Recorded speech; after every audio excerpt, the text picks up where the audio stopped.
পয়ঃব্রত করেছেন এবং পয়ঃব্রতের দ্বারাই দেবতারা যেমন ভাবে স্বর্গ থেকে চ্যুত হয়েছিলেন, পয়ঃব্রতের দ্বারাই আবার ভগবান সেই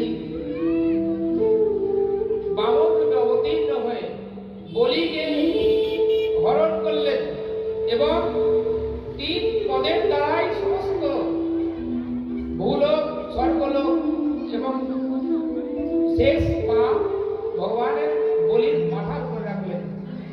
যদিও ভক্তকে ভগবান কোনদিন মারতে পারেন না, তাই ভগবান বলিকে সুতল লোক দান করলেন এবং বলিকে তিনি কথা দিলেন যে আমি তোমার দ্বারের দ্বাররক্ষী হয়ে থাকবো। ভগবান এইরকম বিভিন্ন রকমের অবতার গ্রহণ করতে করতেই এবার ভগবান এই সুখদেব গোস্বামী মহারাজ পরীক্ষিতকেই এই কথা শ্রবণ করাচ্ছেন।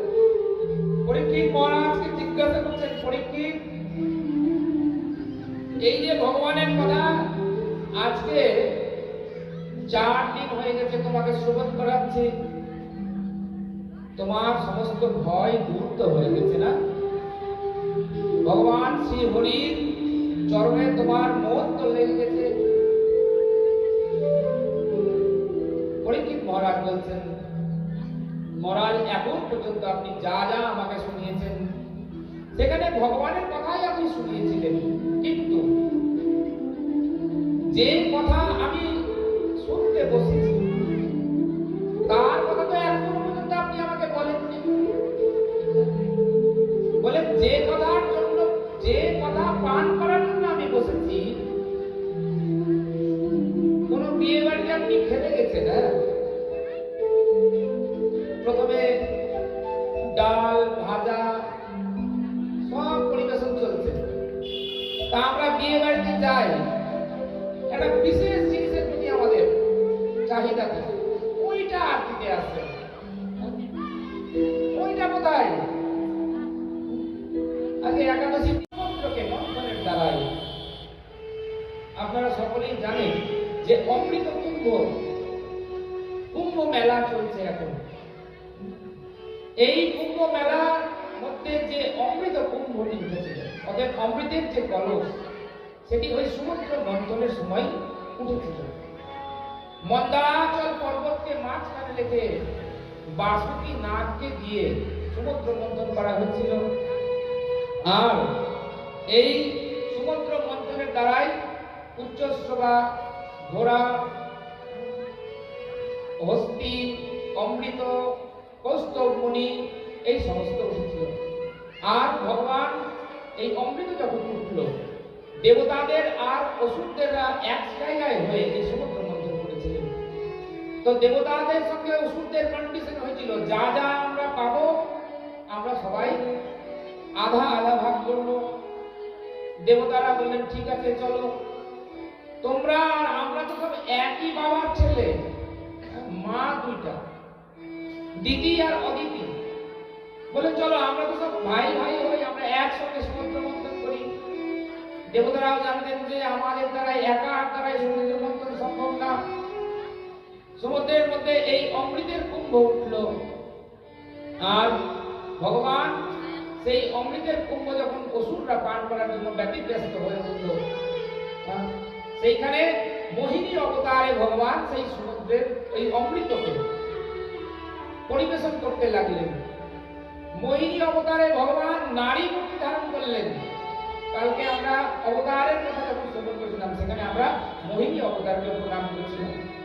এই মোহিনী অবতারে ভগবান অমৃত অসুরদের পান করতে দেননি, কিন্তু তার মধ্যে রাহু নামে একটি অসুর সেই অমৃত চন্দ্রের লাইনে বসে, দেবতাদের লাইনে বসে পান করেছিল।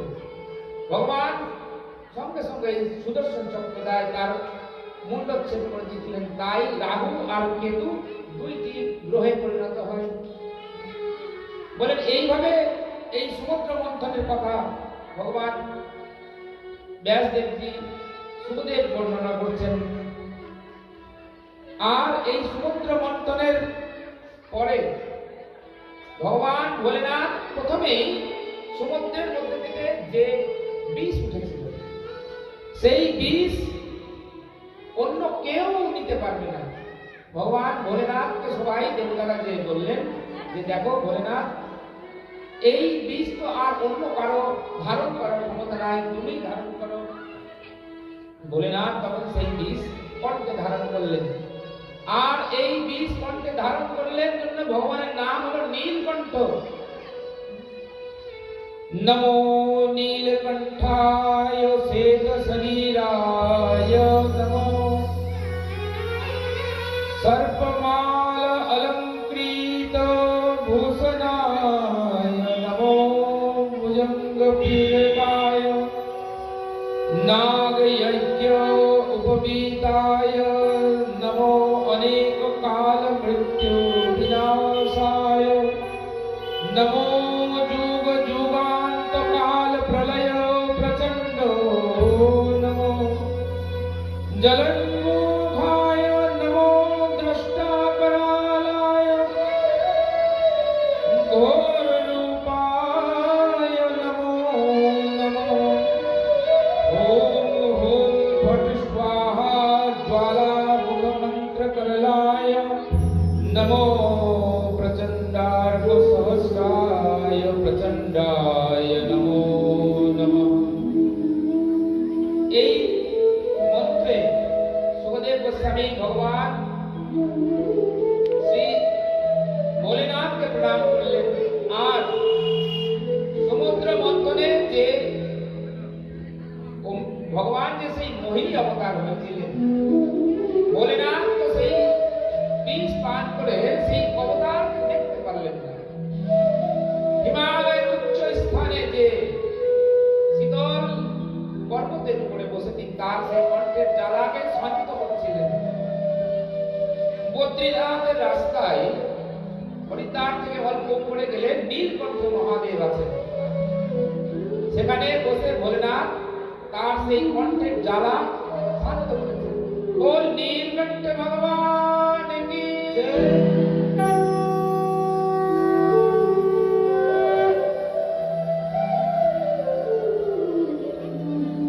আর ভগবান সেই মোহিনী অবতার ধারণ করলেন, সেই অবতারকে দেবাদিদেব মহাদেব দর্শন করতে পারেননি।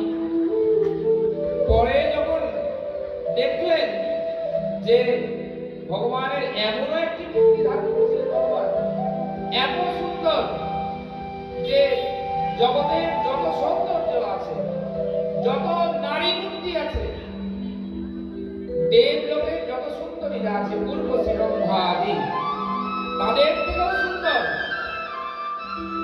কেন হবে না? সমস্ত সৌন্দর্য তো তার থেকেই এসছে, বিউটি ইনকারনেশন।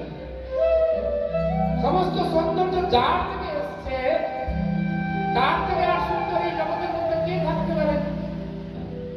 বললেন এইরকম নারদ মুনি যে খবর দিয়েছেন যে এই প্রভু এমন সুন্দর রূপ আপনি তো দর্শন করতে পারলেন না।